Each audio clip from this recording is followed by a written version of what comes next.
നമസ്കാരം, എല്ലാവർക്കും എൻ്റെ യൂട്യൂബ് ചാനലിലേക്ക് സ്വാഗതം. ഞാൻ ഇന്ന് നോക്കാൻ പോകുന്നത് ഏഞ്ചൽ മെസ്സേജസ് ആണ്. ഞാൻ നമ്പർ എടുത്തു വെച്ചിട്ടുണ്ട്, 1, 2, 3. ഇതിലേതെങ്കിലും ഒരു നമ്പർ സെലക്ട് ചെയ്യുക. പിന്നെ ഞാൻ പറയാൻ പോകുന്ന ഒരു കാര്യം, ജനുവരി 31 വരെ ഒരു ഓഫർ ഉണ്ട്. പേഴ്സണൽ റീഡിംഗ് എടുക്കുന്നവർക്ക് അവർക്ക് ഒരു ചോദ്യത്തിന് 300 രൂപ ആണ് ഞാനിപ്പോൾ ചാർജ് ചെയ്യുന്നത്. ജനുവരി 31 വരെ മാത്രമേ ഈ ഓഫർ വാലിഡ് ആയിട്ടുള്ളൂ കേട്ടോ. അപ്പൊ റീഡിങ്സ് വേണ്ടവര് എന്നെ കോൺടാക്ട് ചെയ്യുക. വാട്സ്ആപ്പ് നമ്പർ ഡിസ്ക്രിപ്ഷൻ ബോക്സിലുണ്ട്. അപ്പോ ഇതിലേതെങ്കിലും ഒരു നമ്പർ സെലക്ട് ചെയ്യാം, എന്നിട്ട് നമുക്ക് റീഡിങ്ങിലേക്ക് പോവാം. ഞാൻ നോക്കാൻ പോകുന്നത് നിങ്ങളുടെ റിലേഷൻഷിപ്പിന് ഉള്ള ഏഞ്ചൽ മെസ്സേജസ് എന്താണ്, അതാണ് നോക്കുന്നത്.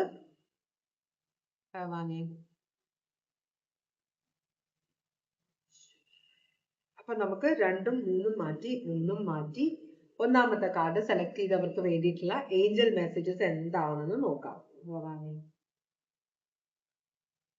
നിങ്ങളുടെ ബന്ധത്തിനെ കുറിച്ച് ഏഞ്ചൽസിന് എന്താണ് പറയാനുള്ളത്?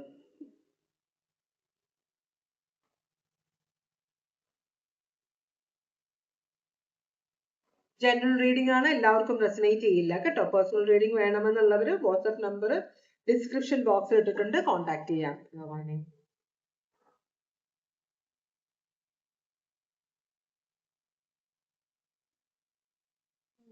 കുറച്ച് പണിയാണ്.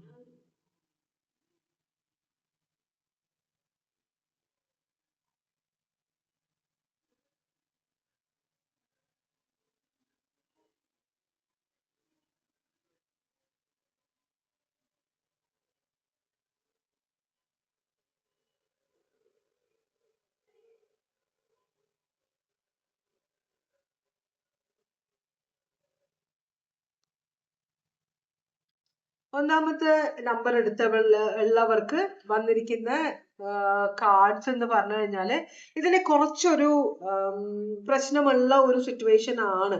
എന്ന് വെച്ചാല് നിങ്ങള് കുറച്ചൊരു നെഗറ്റീവ് എനർജിയിൽ ആയതുകൊണ്ട് തന്നെ നിങ്ങൾ എല്ലാ നെഗറ്റീവ് എനർജീസിനെയും അട്രാക്ട് ചെയ്യുന്നത്. നിങ്ങൾ ക്ലെൻസ് ചെയ്തിട്ടില്ല, നിങ്ങൾ ഹീൽ ചെയ്തിട്ടില്ല എന്നാണ് പറയുന്നത്. അപ്പോ നിങ്ങൾ ശരിക്കും പറഞ്ഞാല് ഒരാളെ കാണുമ്പോൾ അയാള് നിങ്ങളുടെ പെർഫെക്റ്റ് ആയിട്ടുള്ള മാച്ച് ആണെന്നൊരു, ഇപ്പൊ നിങ്ങൾ വിവാഹം കഴിച്ചവരാണെങ്കിലും ചിലർക്ക് നമ്മൾക്ക് തോന്നും, നമ്മളിപ്പോ ഒരാൾ നോക്കുമ്പോൾ പെട്ടെന്ന് ഒരു അട്രാക്ഷൻ തോന്നും. ഒരാണും പെണ്ണും തമ്മിലുള്ള, അല്ലെങ്കിൽ ഒരു ആണും ഒരു പെണ്ണും അവര് തമ്മിലുള്ള അട്രാക്ഷൻ എന്ന് പറഞ്ഞു കഴിഞ്ഞാല് ആ ലവിലേക്ക് പോകുന്ന ആ ഒരു അട്രാക്ഷൻ, ചിലപ്പോൾ അത് വെറും ക്രഷ് ആയിരിക്കാം, ചിലപ്പോ നമുക്ക് വെറും ശാരീരികമായ അട്രാക്ഷൻ ആയിരിക്കാം. ചില സമയത്ത് നമ്മൾ അത് വളരെ ഇതാണ് നമ്മളുടെ സോൾമേറ്റ്, അല്ലെങ്കിൽ ഇതാണ് എന്റെ ആൾ ഇതാണ് എന്നൊരു ചിന്ത നമ്മൾ തന്നെ അങ്ങോട്ട് കാണുമ്പോൾ തന്നെ ഒരു ലവ് അറ്റ് ഫസ്റ്റ് സൈറ്റ് ആ ഒരു സിറ്റുവേഷനിലേക്ക് പോകും. പക്ഷെ ചില സമയത്ത് ലവ് അറ്റ് ഫസ്റ്റ് സൈറ്റ് ഭയങ്കര പണിയായിട്ട് വരും. കാരണം നമ്മളെ ട്രാപ്പ് ചെയ്യണമെന്ന് പറഞ്ഞ് നോക്കി നടക്കുന്ന ചിലരുടെ മുമ്പിൽ കെണിയിൽ നമ്മൾ പെട്ടെന്ന് വരും, പെട്ടുപോകും. മനസ്സിലായോ? അപ്പൊ നമ്മൾ കുറച്ച് ഇന്നസെന്റ് ആയ ഒരാളാണ്, നമുക്ക് അധികം ഇങ്ങനെയുള്ള കാര്യങ്ങളെ കുറിച്ച് അത്ര അറിവില്ലെങ്കിൽ നമ്മൾ അവര് കൂടുതൽ അറ്റൻഷൻ നമുക്ക് തരുമ്പോൾ നമ്മൾ വിചാരിക്കും ഇതാണ് എന്റെ ആള്, ഇങ്ങനെയാണ് എന്റെ ഒരാള് എന്ന് വെച്ചിട്ട് നമ്മൾ കംപ്ലീറ്റ് ആയിട്ട് അങ്ങോട്ട് സറണ്ടർ ചെയ്യും. അങ്ങനത്തെ ഒരു എനർജി ഇവിടെ കാണിക്കുന്നുണ്ട്. കാരണം നിങ്ങൾ സ്നേഹത്തിന് വേണ്ടി ദാഹിക്കുന്ന ഒരു എനർജി ആണെന്നാണ് പറയുന്നത്. അതുകൊണ്ട് തന്നെ ഒരിറ്റ് സ്നേഹം എവിടെ നിന്നെങ്കിലും കിട്ടിക്കഴിഞ്ഞാൽ നിങ്ങൾ നിങ്ങളുടെ സർവസ്വവും മറന്ന് അവിടെ അടിയറ വെക്കും. പിന്നെ നിങ്ങളുടെ മനസ്സിൽ വേറൊരു പ്രശ്നം എന്താണെന്ന് വെച്ചാല്, നിങ്ങൾ വിചാരിക്കുന്നത്, കാരണം ജീവിതം ചിലപ്പോൾ ചെറുപ്പത്തിലെ തൊട്ടേ നിങ്ങൾക്ക് അങ്ങനെ നിങ്ങൾ ആഗ്രഹിച്ച പോലെ നിങ്ങൾക്ക് മറ്റുള്ളവരുടെ സ്നേഹം കിട്ടി, അമ്മയും അച്ഛനാണെങ്കിലും ബ്രദർ സിസ്റ്റേഴ്സ് ആണെങ്കിലും ഫ്രണ്ട്സ് ആണെങ്കിലും നിങ്ങൾ ആഗ്രഹിച്ച പോലെ ഒരു സ്നേഹം നിങ്ങൾക്ക് കിട്ടിയിട്ടുണ്ടാവില്ല. അപ്പൊ നിങ്ങളുടെ ഉള്ളിലൊരു മേ ബി ഇതായിരിക്കും എന്റെ എന്റെ എന്റെ യോഗമായിരിക്കും ഇത്, ഇങ്ങനെ എനിക്ക് സ്നേഹം കിട്ടാനുള്ള യോഗമില്ലായിരിക്കും എന്നൊരു ചിന്ത നിങ്ങളുടെ ഉള്ളിലുള്ളത് കൊണ്ട് തന്നെ എല്ലാ സിറ്റുവേഷനോടും കൂടി നിങ്ങൾ കോംപ്രമൈസ് ചെയ്യാൻ ശ്രമിക്കുന്നുണ്ടെന്നാണ് പറയുന്നത്.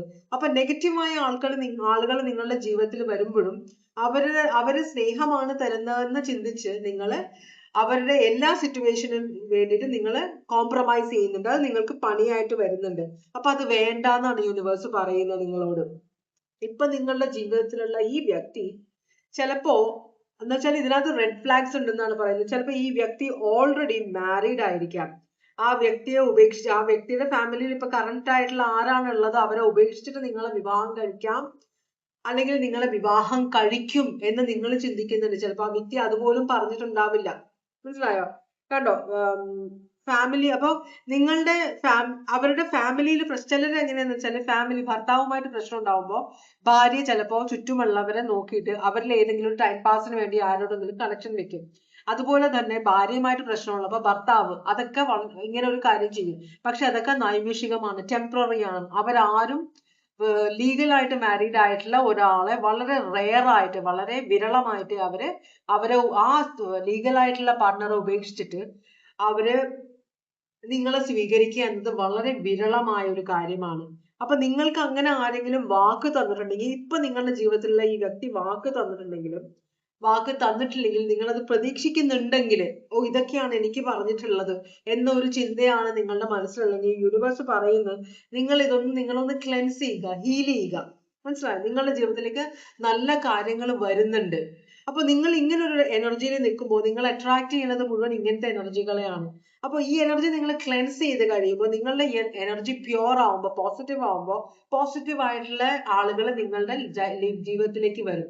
അപ്പൊ അത് ചെയ്യണമെന്നാണ് യൂണിവേഴ്സ് പറയുന്നത് കേട്ടോ. അപ്പൊ ഇപ്പോഴത്തെ ആളല്ല നിങ്ങൾക്ക് നല്ലത്. പുതിയൊരാള് നിങ്ങളുടെ ജീവിതത്തിലേക്ക് നിങ്ങൾ ഹീൽ ചെയ്ത് കഴിയുമ്പോൾ നിങ്ങളുടെ ജീവിതത്തിലേക്ക് നല്ലൊരു ബന്ധം വരുമെന്നാണ് പറയുന്നത്. അതാണ് ഒന്നാമത്തെ നമ്പറിന്റെ റീഡിങ്. ഇനി നമ്മൾ രണ്ടാമത്തെ നമ്പറിന്റെ റീഡിങ്ങിലേക്കാണ് പോകുന്നത്. ഏഞ്ചൽ മെസ്സേജസ് ആണ് നോക്കുന്നത്. ഭഗവാനെ, എന്റെ മെസ്സേജസ് ആരുടെ ഏതായാലും ഞാൻ എപ്പോഴും ഭഗവാനെ എന്ന് പറയാറ്.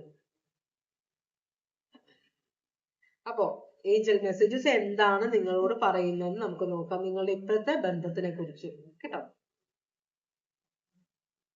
ഏഞ്ചൽ മെസ്സേജസ് ആണ് ഭഗവാനെ.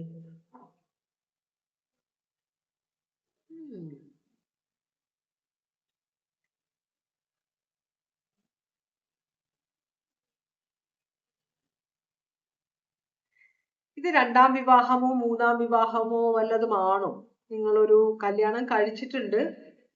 അപ്പോ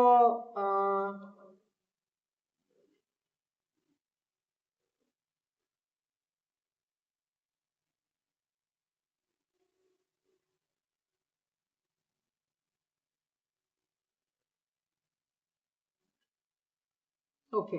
അപ്പൊ ഇവിടെ എന്താ പറയുന്നത്, നിങ്ങൾ രണ്ടാമത്തെ നമ്പർ എടുത്തവർക്കോട് എന്താ പറയുന്നത്? ചിലപ്പോൾ നിങ്ങൾക്ക് ഓൾറെഡി കുട്ടികളുള്ളവരായിരിക്കാം. വിവാഹം കഴിച്ച ആൾക്കും കുട്ടികളുണ്ട്, നിങ്ങൾക്കും കുട്ടികളുണ്ട്. അപ്പോ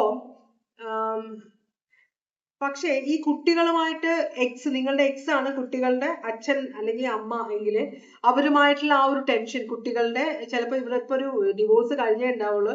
അപ്പൊ കുട്ടികളെ ആരെടുക്കും എന്ന ഒരു സിറ്റുവേഷനിലായിരിക്കാം നിങ്ങൾ. എന്ന് വെച്ചാല് ആർക്ക് കിട്ടും കുട്ടികളെ എന്ന്. ചിലരും മിക്കവാറും നോക്കാൻ ഇഷ്ടമില്ലെങ്കിലും ചിലര് മനഃപൂർവ്വം ഫൈറ്റ് ചെയ്ത് നിങ്ങളെ വേദനിപ്പിക്കാൻ വേണ്ടിയിട്ട്. അപ്പോ ഈ കുട്ടികളെ അവർക്ക് വേണ്ടെങ്കിലും, നിങ്ങളുടെ ഇപ്പോഴത്തെ വ്യക്തിയല്ല എക്സിന് വേണ്ടെങ്കിലും നിങ്ങളുടെ ജീവിതം സന്തോഷമല്ലാതെ ഇരിക്കാൻ വേണ്ടിയിട്ട് ആ വ്യക്തി വെറുതെ കുട്ടികളെ വേണമെന്ന് ഫൈറ്റ് ചെയ്യുന്നത്. പക്ഷെ നിങ്ങൾക്കറിയാം ആ വ്യക്തി നിങ്ങളുടെ കുട്ടികളെ നന്നായിട്ട് നോക്കില്ലെന്ന്. അപ്പോൾ നിങ്ങളുടെ ഇപ്പോഴത്തെ വ്യക്തി, നിങ്ങളിപ്പോ വിവാഹം കഴിച്ചിരിക്കുന്ന ആളുമായിട്ട് നിങ്ങൾ ജീവിതം തുടങ്ങിയിട്ടേ ഉള്ളൂ. പക്ഷേ നിങ്ങളുടെ എക്സിന്റെ ഈ പ്രവർത്തികൾ നിങ്ങളെ ടെൻഷൻ അടുപ്പിക്കുന്നുണ്ടെന്നാണ് പറയുന്നത്. അപ്പോ ഇവിടെ നിങ്ങളോട് പറയുന്നത്, നിങ്ങൾ ഇപ്പൊ പുതിയതായിട്ട് വിവാഹം കഴിച്ചാണല്ലോ, ഇതാണ് നിങ്ങളുടെ ട്രൂ ലവ്. ഇപ്പൊ നിങ്ങളുടെ ജീവിതത്തിലുള്ള ആളാണ് ട്രൂ ലവ് എന്നാണ് പറയുന്നത്. അപ്പോ ഈ വ്യക്തിയാണ് നിങ്ങളുടെ ട്രൂ ലവ്. പക്ഷെ ഈ വ്യക്തി ചിലപ്പോൾ എബ്രോഡ് വർക്ക് ചെയ്യുന്ന ഒരാളായിരിക്കാം, പുറത്തേക്ക്, അല്ലെങ്കിൽ നിങ്ങൾ എബ്രോഡ് വർക്ക് ചെയ്യുന്നത്. എന്തായാലും നിങ്ങളുടെ ജീവിതത്തിൽ ഒരു സെപ്പറേഷൻ, ഒരു ടെമ്പററി സെപ്പറേഷൻ വരുന്നുണ്ട് എന്ന് പറയുന്നുണ്ട്. പക്ഷെ ഈ വ്യക്തി അത് നിങ്ങൾ ഓർക്കുമ്പോൾ നിങ്ങൾക്ക് ഭയങ്കര ടെൻഷൻ ആവുന്നുണ്ട്. ഈ വ്യക്തി പോകുമ്പോ കാരണം നിങ്ങളുടെ പാസ്റ്റിലെ എക്സ്പീരിയൻസ് ചിലപ്പോൾ അതായിരിക്കാം. നിങ്ങളുടെ എക്സ് നിങ്ങളെ ഭയങ്കരമായിട്ട് ദ്രോഹിച്ചിട്ടുണ്ടാവും. അപ്പൊ ആ ഒരു വേദനയും ഇപ്പോഴും ആ വ്യക്തി നിങ്ങളെ ദ്രോഹിച്ചുകൊണ്ടിരിക്കുന്നു, കുട്ടികളെ വേണം എന്ന് പറഞ്ഞുകൊണ്ട്. അപ്പൊ അതൊക്കെ നിങ്ങൾ ഭയങ്കരമായിട്ട് ടെൻഷൻ ആക്കുന്നുണ്ട്. പക്ഷെ യൂണിവേഴ്സ് പറയുന്ന ഇപ്പൊ നിങ്ങൾ വിവാഹം കഴിച്ചിരിക്കുന്ന ഈ സ്ത്രീ അല്ലെങ്കിൽ ഈ പുരുഷൻ ആണ് നിങ്ങളുടെ ശരിക്കുമുള്ള പാർട്ട്ണർ എന്നാണ് പറയുന്നത്. ശരിക്കും നിങ്ങളുടെ ട്രൂ ലവ് ഇതാണെന്നാണ് പറയുന്നത്. അപ്പൊ ചെറിയ ചെറിയ കാര്യങ്ങൾ അല്ലെങ്കിൽ നിങ്ങളുടെ എക്സുമായിട്ടുള്ള പ്രശ്നമൊന്നും നിങ്ങളുടെ ഇപ്പോഴത്തെ ബന്ധത്തില് പ്രശ്നങ്ങൾ ഉണ്ടാക്കാൻ പാടില്ല. അങ്ങനെ വരാതിരിക്കാൻ നിങ്ങൾ നോക്കണമെന്ന് പറയുന്നുണ്ട്. ഇപ്പൊ നിങ്ങൾ പുതിയ വിവാഹത്തിലാണെങ്കിൽ നിങ്ങളുടെ പാസ്റ്റുള്ള ആള് നിങ്ങളെ ടെൻഷൻ അടിപ്പിക്കാൻ നോക്കുന്നുണ്ടെങ്കിൽ അത് ഇഗ്നോർ ചെയ്യുക. അത് പിന്നെ നിങ്ങൾ ശ്രദ്ധിച്ചാൽ മതി. ഇപ്പൊ നിങ്ങൾ ഈ പുതിയ ആളുമായിട്ടുള്ള ജീവിതം, സന്തോഷം, കാരണം ഈ വ്യക്തി പുറത്തേക്ക് ചിലപ്പോൾ എബ്രോഡ് വർക്ക് ചെയ്യുന്ന ആളാണെങ്കിൽ നിങ്ങൾക്ക് പുറത്തേക്ക് പോകാൻ അധികം സമയമില്ല കല്യാണം കഴിഞ്ഞിട്ട് അധികം ലീവ് ഇല്ലാത്ത ആരെങ്കിലും ഒക്കെ ആണെങ്കിൽ ഈ സന്തോഷത്തിന്റെ സമയത്ത് ഇങ്ങനെയുള്ള ടെൻഷൻ ഓർത്തിട്ട് ടെൻഷൻ അടിക്കാതെ ഈ സന്തോഷം എൻജോയ് ചെയ്യണം എന്നാണ് പറയുന്നത് കേട്ടോ. അപ്പോ ഈ റിലേഷൻഷിപ്പിന് നിങ്ങൾ ഒരു ചാൻസ് കൊടുക്കുക എന്നാണ് പറയുന്നത്. കാരണം ഇതാണ് ശരിക്കുമുള്ള നിങ്ങളുടെ പാർട്ട്ണർ. നിങ്ങൾ നിങ്ങളോട് ചെയ്യുന്ന ഈ പ്രശ്നങ്ങളൊന്നും ഇതിനിടയിൽ കൊണ്ടുവരണ്ട. അതൊക്കെ നിങ്ങൾ പിന്നീട് അതിനെക്കുറിച്ച് ഓർത്ത് അതിനുള്ള സൊല്യൂഷൻ നിങ്ങളെ ഈ വ്യക്തിയും സഹായിക്കുമെന്നാണ് പറയുന്നത്. ഈ വ്യക്തി നിങ്ങളെ വളരെയധികം സ്നേഹിക്കുന്നുണ്ട് കേട്ടോ. കാര്യമായിട്ട് വിചാരിച്ച് നിങ്ങളെ തന്നെ കണ്ടിട്ടാണ് ഈ വ്യക്തി വിവാഹം കഴിച്ചിരിക്കുന്നത്, പൈസയ്ക്ക് വേണ്ടിയിട്ടൊന്നുമല്ല. അപ്പൊ നിങ്ങളുടെ കരിയറിന് നിങ്ങൾ ഇമ്പോർട്ടൻസ് കൊടുക്കണം. ചിലപ്പോൾ നിങ്ങളുടെ ഈ എക്സ് കാരണം ഞാൻ പുറത്തേക്ക് പോകുന്നില്ല, ജോലിയൊക്കെ പോട്ടെ, ഞാൻ ഇവിടെ നിൽക്കുകയാണ്, കാരണം കേസിന്റെ ആവശ്യത്തിന് ഞാൻ ഇവിടെ നിന്നേ പറ്റുള്ളൂ, എന്നാലേ കേസിന് വിളിക്കുമ്പോൾ എനിക്ക് വരാൻ പറ്റുള്ളൂ എന്നൊക്കെ ഒരു ടെൻഷൻ ഉണ്ടെങ്കിൽ നിങ്ങൾക്ക് പുതിയൊരു ജോലി അല്ലെങ്കിൽ ഈ പുതിയതായിട്ട് വിവാഹം കഴിച്ച ആളുടെ കൂടെ നിങ്ങൾ പുറത്തേക്ക് പോകണമെന്നാണ് എങ്കിൽ നിങ്ങൾ അതോർത്ത് ടെൻഷൻ അടിച്ചിരിക്കുകയാണെങ്കിൽ യൂണിവേഴ്സ് പറയുന്ന നിങ്ങളുടെ ഈ വ്യക്തി, പുതിയ വ്യക്തി നിങ്ങളെ എല്ലാ കാര്യത്തിലും സഹായിക്കുന്ന മനസ്സുള്ള ഒരു വ്യക്തിയാണ്. അപ്പൊ ഈ വ്യക്തിയോട് എല്ലാം തുറന്ന് പറയണമെന്നാണ് പറയുന്നത്. ഇപ്പോ തൽക്കാലമായിട്ട് നിങ്ങൾ അകന്നിരിക്കേണ്ടി വന്നാലും അതൊരു താൽക്കാലികമായിട്ടുള്ള ഒരു കാര്യമാണ്. നിങ്ങൾ വീണ്ടും ഒരുമിക്കും എന്ന് വെച്ചാല് നിങ്ങൾക്ക് ഈ വ്യക്തിയോട് ചെന്ന് ചേരാൻ പറ്റുമെന്നാണ് യൂണിവേഴ്സ് നിങ്ങളോട് പറയുന്നത് കേട്ടോ. വലിയ കുഴപ്പമില്ലാത്ത റീഡിംഗ് ആണ്. ടെൻഷനിൽ എല്ലാവരുടെ ജീവിതത്തിലും ഉണ്ട്, പക്ഷെ അതും പറഞ്ഞിട്ട് നമ്മൾ നല്ല സമയങ്ങള് വിസ്മരിക്കരുത് കേട്ടോ എന്നാണ് പറയുന്നത്. അപ്പൊ രണ്ടാമത്തെ നമ്പർ എടുത്തവരുടെ റീഡിംഗ് ആയിരുന്നു. ഇനി മൂന്നാമത്തെ നമ്പർ എടുത്തവരുടെ റീഡിങ്ങിലേക്കാണ് നമ്മൾ പോകുന്നത്. മൂന്നാമത്തെ നമ്പർ എടുത്തവരുടെ റീഡിംഗ് എന്താണെന്ന് നോക്കാം. ഏഞ്ചൽ മെസ്സേജസ് ആണ്.